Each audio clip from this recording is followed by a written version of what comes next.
बिल्कुल गलत है। अगर आप पब्लिक सेक्टर की मदद नहीं करोगे, अगर आप पब्लिक सेक्टर को प्रोटेक्ट नहीं करोगे, तो फिर वो पब्लिक सेक्टर काम कैसे करेगा? जैसे आपने कहा यहां पे कि आपको आपकी रिफाइनरी को अगर एक्सपैंड करने ही नहीं दिया जा रहा है, तो फिर आपको कैसे कहा जा सकता है कि आप काम नहीं कर रहे हो? तो पहली बात तो यह है, प्राइवेटाइजेशन की जगह है, मगर जहां पे पब्लिक सेक्टर इफेक्टिव काम कर रहा है, जहां पे पब्लिक सेक्टर समाज के लिए रोल प्ले कर रहा है, उसको प्राइवेटाइज करने की क्या जरूरत है? आप कंपटीशन लाना चाहते हैं तो कंपटीशन लाइए, मगर जो मजबूत कंपनी है पब्लिक सेक्टर की, उसको क्यों डिस्टर्ब कर रहे हो? उसका एक ही लक्ष्य है कि जो फायदा वो पब्लिक सेक्टर की कंपनी जनता को दे रही है, वो फायदा पूरा का पूरा ये 2-3 लोगों को देना चाहते हैं, उनके हाथ में डालना चाहते हैं।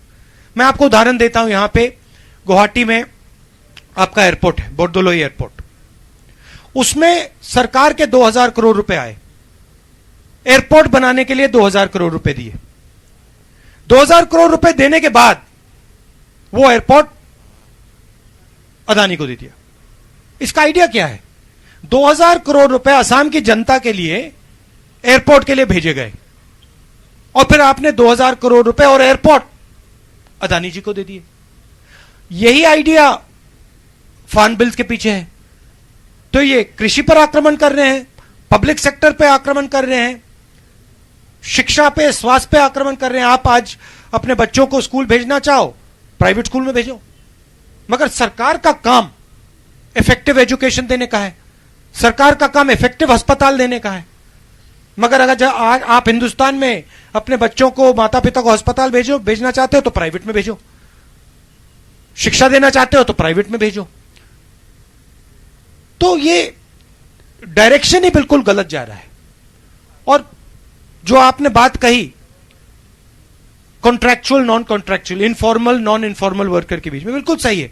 अगर आप एक वर्कर को, जो वही एक ही काम कर रहा है, एक वर्कर को आप ज्यादा पैसा दे रहे हो, दूसरे वर्कर को कम पैसा दे रहे हो, एक को प्रोटेक्शन दे रहे हो, दूसरे को कम प्रोटेक्शन दे रहे हो, या प्रोटेक्शन दे ही नहीं रहे हो, तो ये बिल्कुल गलत है, अन्याय है। इसका मतलब और कोई शब्द ही नहीं है।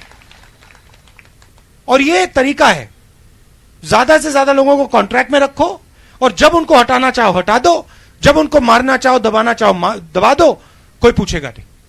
तो ये कांग्रेस पार्टी और जो मेरी थिंकिंग है, ये इसके बिल्कुल खिलाफ है। हम चाहते हैं कि प्रोटेक्शन हो, हम चाहते हैं कि पब्लिक सेक्टर में जो अच्छा काम कर रहा है उसको काम करने दिया जाए, उसको उसकी अपॉर्चुनिटी बढ़ाई जाए। ये हमारी थिंकिंग है, और ये हम असम में सरकार आएगी तो इसको हम यहां लागू करेंगे, दिल्ली में सरकार आएगी तो इसको हम वहां लागू करेंगे। आखिरी 2-3 चीजें मैं आपको कहना चाहता हूं। देखिए, देश में रोजगार ये जो अदानी जी हैं ये नहीं देते हैं, ठीक है? देश में रोजगार कौन देता है? देश में रोजगार छोटे बिजनेस देते हैं, मिडिल साइज बिजनेस देते हैं, आप जैसी कंपनीज देती हैं, किसान देता है, छोटा व्यापारी देता है। और इन सब पर नरेंद्र मोदी जी ने आक्रमण किया है। पहले नोटबंदी की, उसके बाद जीएसटी की, और लक्ष्य इसका क्या है? जो हिंदुस्तान की रीढ़ की हड्डी है, रोजगार की रीढ़ की हड्डी है, उसको तोड़ने का है। कि पूरा का पूरा, जैसे पहले यहां पे अंग्रेज राज करते थे, पूरा का पूरा 2-3 लोगों को पकड़ा दो, और जो वर्कर है उसको बिल्कुल वनरेबल कर दो, उसको बिल्कुल कमजोर कर दो, उसको दबा दो। इससे देश का फायदा नहीं होने वाला है। ये सोचते हैं कि इससे कोई नुकसान नहीं होगा, इससे कोई डैमेज नहीं होगा, इससे बहुत जबरदस्त नुकसान होने वाला है।